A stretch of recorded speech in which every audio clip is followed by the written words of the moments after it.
Bangladesh cricket board বিসিবিতে Nazmul Hasan যুগের সমাপ্তি ঘটল। যুব ও ক্রীড়া মন্ত্রণালয়ের কনফারেন্স রুমে সকালে অনুষ্ঠিত বিসিবির পরিচালনা পর্ষদের সভায় ইমেইলের মাধ্যমে নাজমুল হাসান পদত্যাগ করেন। জাতীয় দলের সাবেক অধিনায়ক ও সাবেক প্রধান নির্বাচক ফারুক আহমেদ হয়েছেন নতুন বোর্ড সভাপতি। 2012 সালে সরকার মনোনীত সভাপতি হিসেবে বিসিবির দায়িত্ব নিয়েছিলেন নাজমুল হাসান। এরপর 2013 সালের অক্টোবরে হন নির্বাচিত সভাপতি। সেই থেকে নাজমুলই 3 মেয়াদে বিসিবি সভাপতির দায়িত্ব পালন করেন। এর আগে বিসিবি পরিচালকের পদ থেকে পদত্যাগ করেন জালাল ইউনুস। এনএসসি থেকে অব্যাহতি দেয়া হয়েছে সংস্থাটি মনোনীত বিসিবির আরেক পরিচালক আহমেদ সাজ্জাদুল আলমকেও। তার জায়গায় নতুন পরিচালক হয়েছেন ক্রিকেট কোচ ও বিশ্লেষক নাজমুল আবেদিন। জালাল ইউনুসের শূন্য পদে ফারুক আহমেদকে পরিচালক হিসেবে আনা হয়। এরপর পরিচালনা পর্ষদের ভোটে সভাপতি নির্বাচন করা হয় তাকে। দায়িত্ব গ্রহণের পর মিরপুরের হোম অব ক্রিকেটে গণমাধ্যমের সঙ্গে কথা বলেন নতুন বোর্ড সভাপতি ফারুক আহমেদ।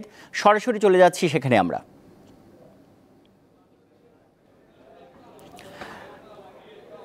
আমাদের সাথে যুক্ত হচ্ছেন সেখান থেকে আমাদের সহকর্মী তাওসিয়া।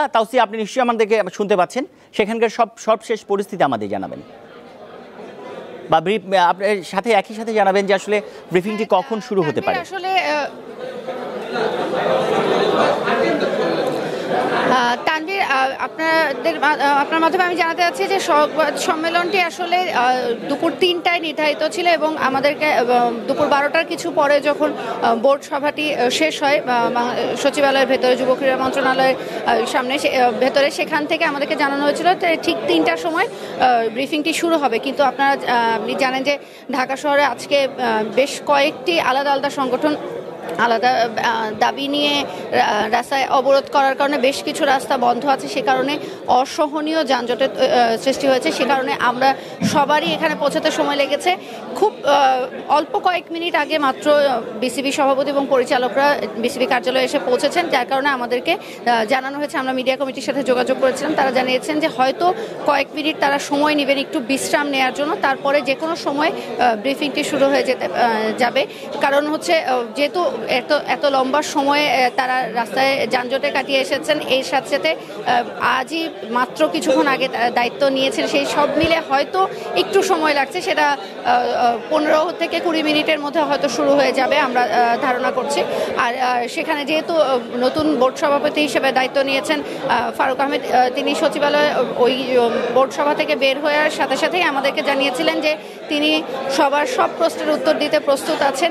আমাদের যা কিছু প্রশ্ন আছে, যা কিছু জানার আছে বোর্ড নিয়ে, তার যে পরিকল্পনা আছে, সব বিষয় নিয়ে তিনি আমাদের সাথে কথা বলবেন। তো আমরা সেখানে আসলে অপেক্ষা করছি। কিছু সময়ের মধ্যে হয়তো ব্রিফিংটি শুরু হয়ে যাবে। আর আপনি যেমনটি বলছেন যে প্রথম একজন ক্রিকেটার, এই প্রথম, এর আগে সব সময় বোর্ড সভাপতির পদটি আসলে এমন ছিল যে কোনো একজন ক্রীড়া সংগঠক যাকে সরকারিভাবে যখন যেই দল সরকার ক্ষমতায় থেকেছে, সরকারি দলের পক্ষ থেকে কোনো একজন ক্রীড়া সংগঠককে বাংলাদেশ ক্রিকেট বোর্ডে সভাপতি করে আনা হতো। যেহেতু এটি একটা আসলে প্রশাসনিক পদ, এই পদের যিনি থাকেন তার আইসিসি বা এসিসি, এশিয়ান ক্রিকেট কাউন্সিল বা বিশ্ব ক্রিকেটের নিয়ন্ত্রক সংস্থার সাথে যোগাযোগ, লিয়াজও মেনটেন করার অনেক ধরনের বিষয় থাকে। এই জন্য কোনো সংগঠককে পছন্দ করা হতো।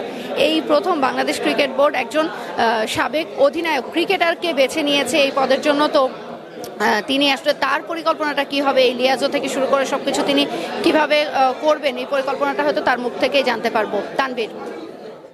তাওসিয়া ইসলাম, আপনাকে অনেক ধন্যবাদ আমাদের সাথে যুক্ত হওয়ার জন্য।